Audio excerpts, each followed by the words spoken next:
Shriram time news मध्ये मी कैलास सोनवणे आपले हार्दिक स्वागत करतो।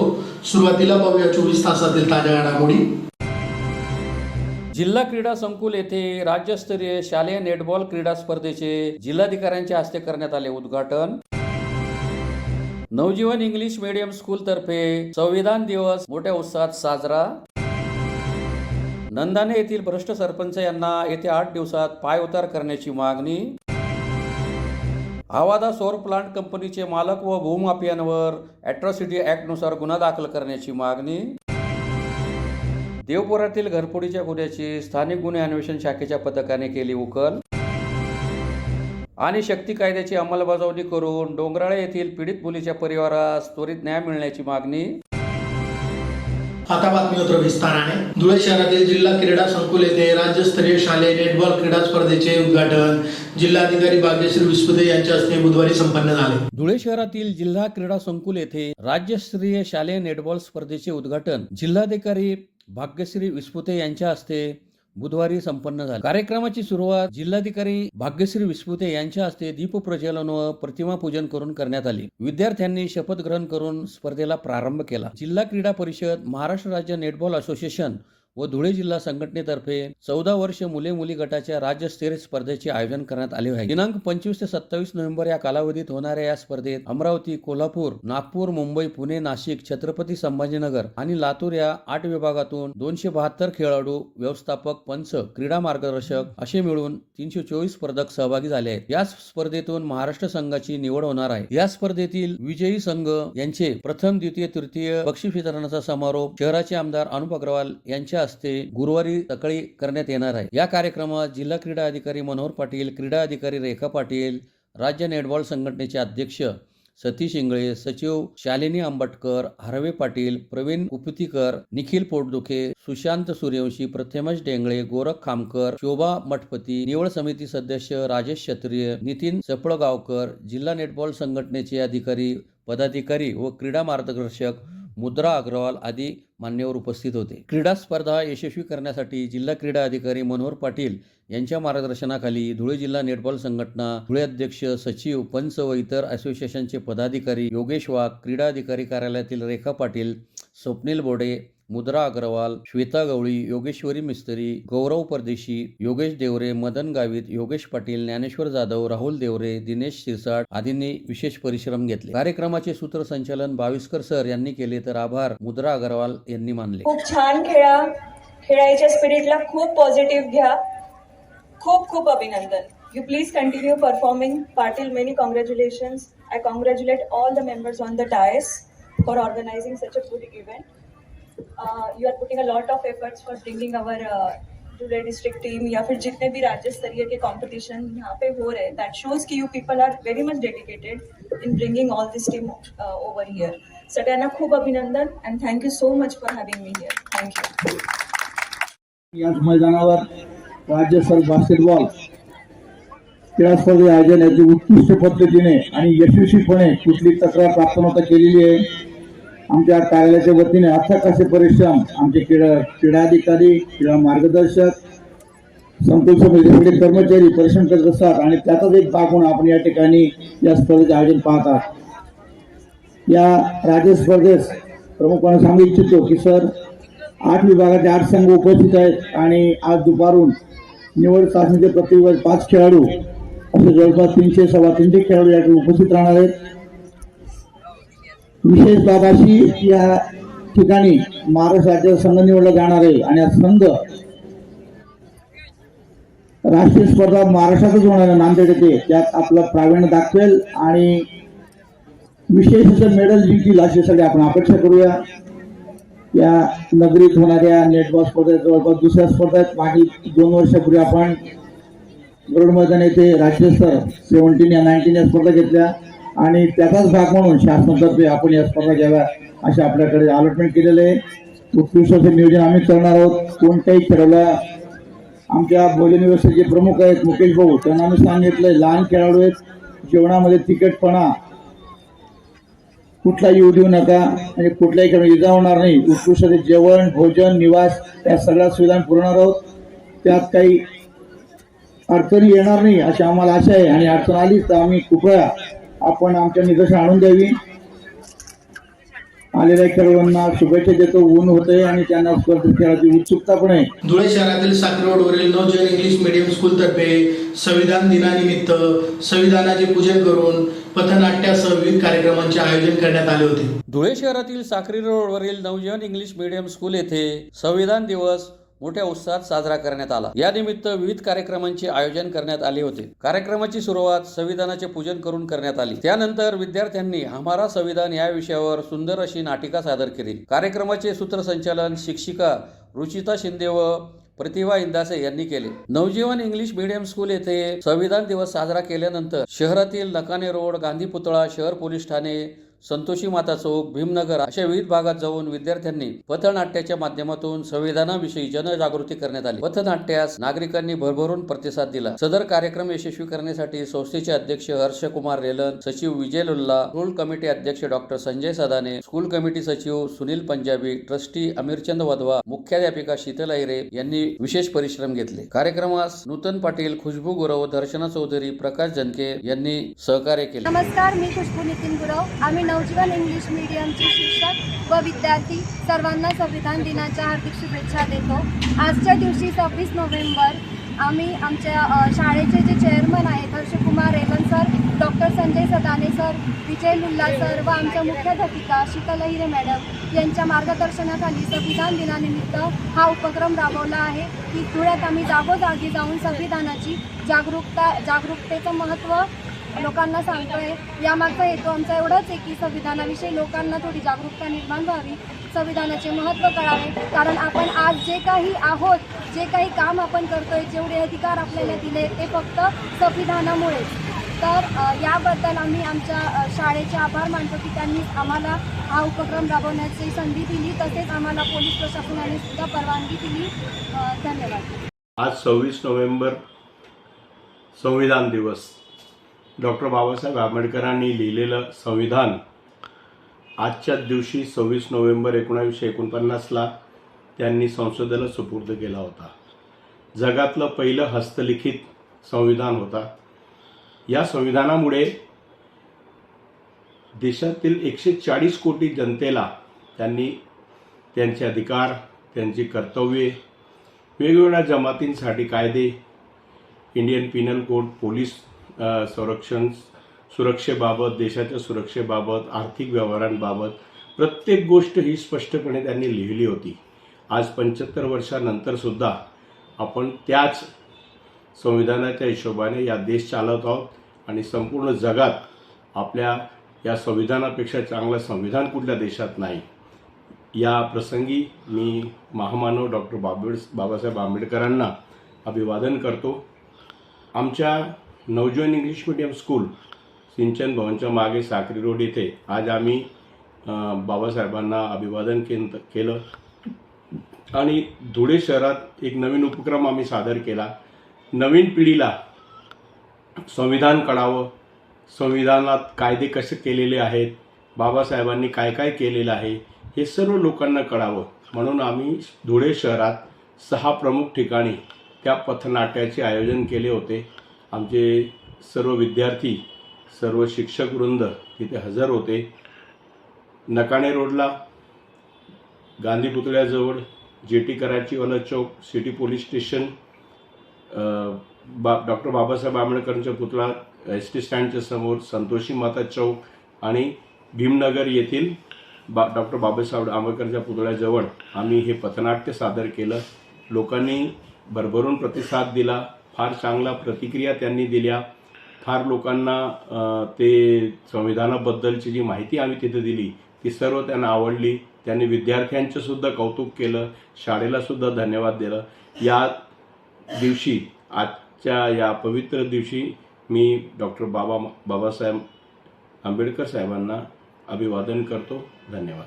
धुळे तालुक्यातील नंदाने येथील भ्रष्ट सरपंच याच्यावर लाचलुचपत विभागामार्फत अटकेची कारवाई होऊनही अद्याप भ्रष्ट सरपंच ग्रामपंचायतीचा कारभार सांभाळत आहे. येत्या 8 दिवसात त्यास पायउतार करावे अशी मागणी ग्रामस्थ व ग्रामपंचायत सदस्यांतर्फे जिल्हा परिषदेचे मुख्य कार्यकारी अधिकाऱ्यांना निवेदनाद्वारे करण्यात आले आहे. धुळे तालुक्यातील नंदाने येथील भ्रष्ट सरपंच याच्यावर लाचलुचपत विभागामार्फत अटकेची कारवाई होऊनही अद्याप भ्रष्ट सरपंच ग्रामपंचायतीचा कारभार सांभाळत आहे. येत्या 8 दिवसात त्यास पायउतार करावे अशी मागणी ग्रामस्थ व ग्रामपंचायत सदस्यांतर्फे जिल्हा परिषदेचे मुख्य कार्यकारी अधिकारी यांना निवेदनाद्वारे करण्यात आली आहे. निवेदनात म्हटले आहे की तालुक्यातील नंदाने येथील विद्यमान भ्रष्ट सरपंच यांच्यावर गेल्या 10 महिन्यांपूर्वी लाचलुचपत प्रतिबंधक विभागाकडून अटकेची कारवाई झाली आहे. संबंधित भ्रष्ट सरपंच यांच्यावर कलम 39(1) अंतर्गत कारवाई व्हावी याकरिता मुख्य कार्यकारी अधिकारी व गट विकास अधिकारी धुळे यांनी सर्व चौकशी व सुनावण्या करीत आयुक्त नाशिक यांच्याकडे कारवाई अहवाल पाठवून त्याच पदावरून पायउतार आदेश पारित व्हावा याकरता विनंती केली आहे. परंतु अद्याप देखील याबाबत आदेश प्राप्त झालेला नाही. आजही संबंधित भ्रष्ट सरपंच सर्व ग्रामपंचायत कारभार पाहत असून सर्रासपणे पैशांची लुटमार वसुली लाभार्थ्यांकडून करत आहे. तरी त्वरित 8 दिवसाच्या आत त्यांचा पायउतार आदेश पारित करावा, अन्यथा लोकशाही मार्गाने आंदोलन करण्याचा इशारा देण्यात आला आहे. यावेळी रिपब्लिकन सेनेचे अध्यक्ष समाधान बैसाने, ग्रामपंचायत सदस्य संदीप माळी, प्रभाकर आईरे, राजेंद्र वाघ, गेंदा बिल, ग्रामस्थ हरिश्चंद पाटील, तानाजी पाटील, धनराज पाटील, रामजी पाटील, अर्जुन पाटील, रामेश्वर दानोरे, मनोज महाले, गोपाल सिरसाट आदी उपस्थित होते. नंदाने विद्यमान ग्रामपंचायत सरपंच यांच्यावर जानेवारी महिन्यामध्ये नागरिकत्व दाखला मिळवण्यासंदर्भात अटकेची कार्यवाही झालेली असून ACB पथकाकडनं त्यांना 8 दिवस पोलीस कोठडी मिळाली. या संदर्भात नंदाने गावाचे ग्रामपंचायत सदस्य व ग्रामस्थ यांनी सदरील जिल्हाधिकारी, मुख्य कार्यकारी अधिकारी, गट विकास अधिकारी यांच्याकडे निवेदन देऊन या संदर्भात त्वरित कार्यवाही व्हावी असं निवेदन देण्यात आलं. या गोष्टीला जवळपास आता 10 महिने होत आलेले आहेत, परंतु अजूनही मात्र शासनाच्या माध्यमातून, अधिकाऱ्यांच्या माध्यमातून सर्रासपणे फक्त या गोष्टीसाठी सुनावणी, चौकशी असा विलंब चाललेला आहे. तरी अजूनही मात्र आयुक्तांच्या माध्यमातून कुठलाही आदेश पारित झालेला नाही असं आम्हाला सांगण्यात आलेलं आहे. तरी आमची सर्व ग्रामपंचायत सदस्य व ग्रामस्थ यांची विनंती आहे की गेल्या 10 महिन्यापासून भ्रष्ट असलेला सरपंच जो आहे तर तो सर्रासपणे ग्रामपंचायतचा कारभार सांभाळत आहे व लाभार्थीकडून त्या ठिकाणी एक खंडणी वसुलीच्या माध्यमातून पैसे वसुली चालू आहे. तर ही त्वरित थांबावी अशी आम्ही पुन्हा अधिकाऱ्यांना विनंती करतो आहे. परंतु मात्र अजूनही या संदर्भात कुठलाही आदेश पारित झाला नाही. म्हणून आज रोजी पुन्हा आम्ही या ठिकाणी या जिल्हा परिषद कार्यालयामध्ये, कार्यकारी मंडळामध्ये आम्ही या ठिकाणी निवेदन देण्यासाठी आलेलो आहोत. परंतु अजूनही मात्र आम्हाला चौकशी, सुनावणी असे शब्द या ठिकाणी ऐकायला मिळालेले आहेत व यांच्या माध्यमातून कुठलाही आदेश अजून पारित झालेला नाही. म्हणून आम्ही निवेदन दिलेलं आहे की 8 दिवसाच्या आतमध्ये आपल्या कार्यालयाच्या माध्यमातून संबंधित सरपंच हा जो ग्रामपंचायत सांभाळत आहे, भ्रष्ट सरपंच, तर याला त्वरितच त्या पदावरनं पायउतार करून त्याला ग्रामपंचायतमधून कुठल्याही प्रशासनामध्ये, कुठल्याही कारभारामध्ये त्याचा हस्तक्षेप न करता त्याला ग्रामपंचायतमधून काढण्यात यावं असा आदेश पारित व्हावा. अन्यथा आम्ही लोकशाहीच्या मार्गाने 8 दिवसाच्या आतमध्ये आंदोलन करणार असं या ठिकाणी निवेदन दिलेलं आहे. धुळे तालुक्यातील आवादा सौर प्लांट कंपनीचे मालक व भूमाफियांवर अॅट्रॉसिटी ॲक्टनुसार गुन्हा दाखल करावा या मागणीसाठी एकलव्य संघटना महाराष्ट्र राज्यातर्फे जिल्हाधिकारी कार्यालयासमोर निदर्शने करून निवेदन देण्यात आले. धुळे तालुक्यातील आवादा सौर प्लांट कंपनीचे मालक व भूमाफियांवर अॅट्रॉसिटी ॲक्टप्रमाणे गुन्हा दाखल करावा या मागणीसाठी एकलव्य संघटना महाराष्ट्र राज्यातर्फे जिल्हाधिकारी कार्यालयासमोर निदर्शने करून निवेदन देण्यात आले आहे. निवेदनात म्हटले आहे की अनेक दिवसांपासून सुरू असलेली आवादा प्लांट कंपनी या कंपनीने अनेक आदिवासींच्या जमिनी भूमाफियांच्या मदतीने, काही शासनाच्या अधिकाऱ्यांच्या मदतीने बेकायदेशीररित्या ताब्यात घेऊन त्या ठिकाणी कंपनीचे काम उभे केले आहे. तरी या संदर्भात आम्ही अनेक वेळा आपल्याला व वरिष्ठ पातळीवर तहसीलदार, प्रांत, जिल्हाधिकारी, महसूल मंत्री, महसूलचे मुख्य सचिव अशा अनेक अधिकाऱ्यांकडे निवेदन देऊन पाठपुरावा केला आहे. तरीसुद्धा सदर कंपनी आदिवासींच्या बेकायदेशीर बळकावलेल्या जमिनी सोडायला तयार नाही. त्यामुळे आदिवासींच्या पारंपरिक जमीन, त्यांच्या नावाने असलेले सातबारे अनेक वेळा प्रशासनाकडे निवेदने देऊनही दखल घेतली जात नाही. तरी महोदय, आपणास आपल्या स्तरावरून आदिवासी समाजाच्या जमिनी त्या कंपनीच्या ताब्यातून सोडून किंवा त्या आदिवासी समाजाला त्या जमिनीचा योग्य मोबदला देऊन त्या आदिवासींना योग्य तो न्याय द्यावा व जोपर्यंत आदिवासींच्या जमिनी या कंपनी व भूमाफियांच्या ताब्यातून सोडत नाही तोपर्यंत कंपनीचे काम बंद करण्याचे आदेश द्यावेत व आदिवासींची फसवणूक करणाऱ्यांवर अॅट्रॉसिटी ॲक्टप्रमाणे गुन्हा दाखल करावा अशी मागणी करण्यात आली आहे. यावेळी मीनाबाई भिल, बानुबाई भिल, भिकूबाई भिल, सरलाबाई भिल, सुभाष माळचे, मोहन आईरे, दगडू भिल, भटाबाई भिल, चुडामन भिल, रतन भिल, फुलसिंग भिल, जिजाबाई भिल, नाना गायकवाड, भुराबाई आहिरे आदी उपस्थित होते. आम्ही कलेक्टर साहेबांना व प्रांत साहेबांना अनेक आपल्या आदिवासींच्या जमिनी बेकायदेशीर ताब्यात घेऊन तिथे सौर प्लॅन उभा करण्यात आला. त्यांचा आदिवासींचा त्यांना मोबदला न मिळता बेकायदेशीर त्यांनी तिथे सौर प्लॅन उभा करण्यात आला. आणि आज आम्ही कलेक्टर साहेबांना हेच सांगणार आहोत, जर आमच्या आदिवासींना बेकायदेशीर काढून तुम्ही सौर प्लॅन उभा करत आहे, कोणाच्या आदेशानुसार तुम्ही तिथे काम चालू केलं, ते काम तत्काळ तुम्ही बंद करावे अशी आमची विनंती आहे. ते काम तत्काळ बंद नाही झालं, जिल्हाभरात आम्ही आदिवासी समाज सगळा एकत्र येऊन मोठ्या प्रमाणात आंदोलन करणार आहोत. आणि तिथं त्या कंपनीत जाऊन आमचे शेतकरीही मोठ्या प्रमाणात आंदोलन करतील. जिल्हाभरातल्या आंदोलनामध्ये आमच्या शेतकऱ्यांना कुठली हंसा घडली तर त्याला जबाबदार शासन राहणार आहे. आम्ही एवढंच सांगतो आणि थांबतो.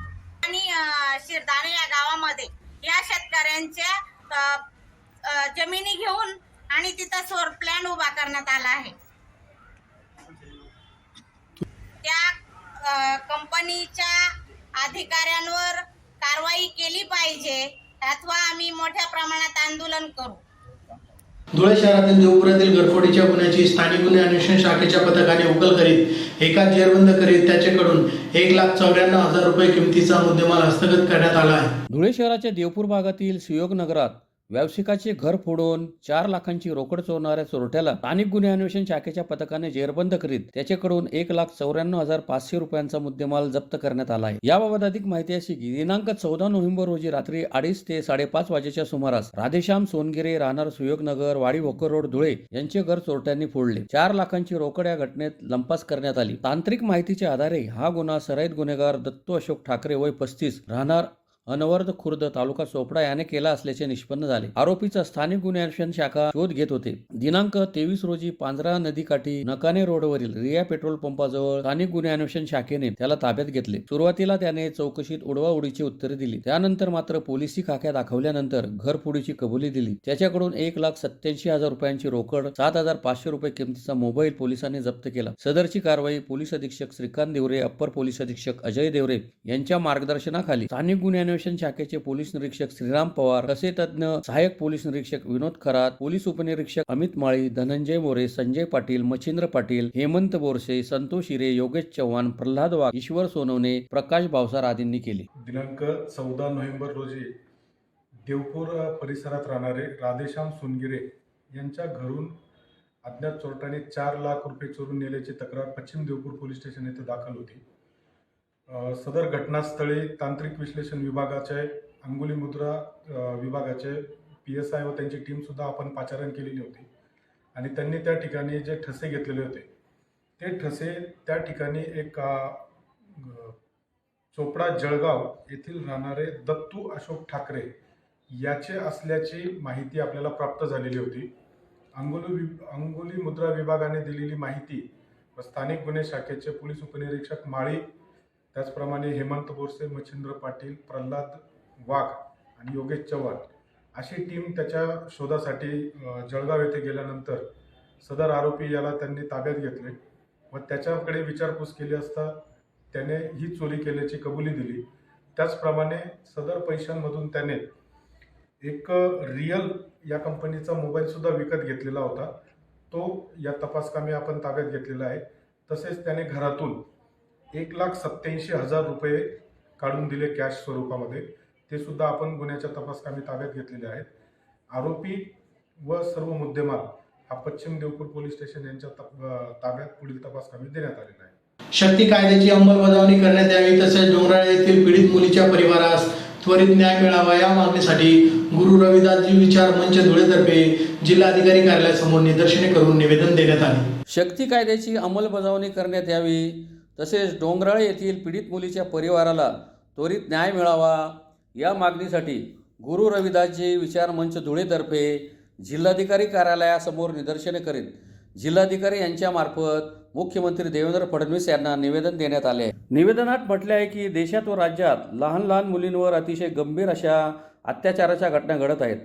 अशा घटनांचे प्रमाण दिवसेंदिवस वाढत असल्यामुळे लैंगिक अत्याचार करणाऱ्या आरोपींना फाशीच्या शिक्षेची तरतूद असलेल्या शक्ती कायद्याची अंमलबजावणी करून डोंगराळे येथील पीडितेच्या कुटुंबास न्याय द्यावा अशी मागणी करण्यात आली आहे। यावेळी कन्हैया सागरे, अजय पानसे, प्रेरणा चत्रे, सुनील केसावलेकर, संजय केसावलेकर आदी उपस्थित होते। सर्व शहरवासियांना संविधान दिनाच्या शुभेच्छा। संविधान दिनाच्या अनुषंगाने आम्ही शक्ती कायदा महाराष्ट्र शासनाने 2020ला मंजुरी करून आजपर्यंतही अंमलबजावणी झालेली नाही।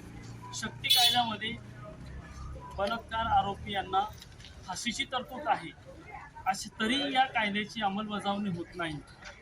दिवसादिवस अशा अत्याचाराचे प्रमाण खूप वाढलेले असल्या कारणाने आम्ही आज माननीय जिल्हाधिकारी मॅडम यांना संविधान दिनाच्या शुभेच्छा देत शक्ती कायद्याची अंमलबजावणी करण्यासाठी माननीय मुख्यमंत्री साहेबांना आम्ही निवेदन केलेले आहे की शक्ती कायदा हा लवकरात लवकर अंमल करण्यात यावा।